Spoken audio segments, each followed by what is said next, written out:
తమిళ సినీ నటుడు, తమిళగ వెట్రికళగం, టీవీకే అధినేత విజయ్ తన ప్రచార సభలో జరిగిన దుర్ఘటనపై తీవ్ర దిగ్భ్రాంతి వ్యక్తం చేశారు.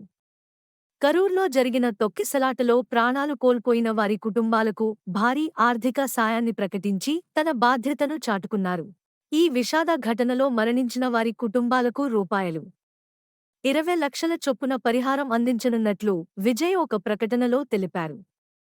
ఇదే ఘటనలో గాయపడి ఆసుపత్రుల్లో చికిత్స పొందుతున్న వారికి రూపాయలు 2 లక్షల ఆర్థిక సాయం అందజేయనున్నట్లు వెల్లడించారు. తాను ప్రకటించిన ఈ మొత్తం వారి కుటుంబాల్లో వెలుగులు నింపలేదని, వారికి జరిగిన నష్టాన్ని పూడ్చలేదని ఆయన ఆవేదన వ్యక్తం చేశారు. బాధిత కుటుంబాలకు తాను, తన పార్టీ ఎల్లప్పుడూ అండగా ఉంటుందని విజయ్ హామీ ఇచ్చారు. కాగా, శనివారం కరూర్ పట్టణంలో విజయ్ నిర్వహించిన ప్రచార సభకు భారీగా జనం తరలివచ్చిన విషయం తెలిసిందే. ఈ క్రమంలో జరిగిన తొక్కిసలాటలో 39 మంది ప్రాణాలు కోల్పోగా, పలువురు తీవ్రంగా గాయపడ్డారు.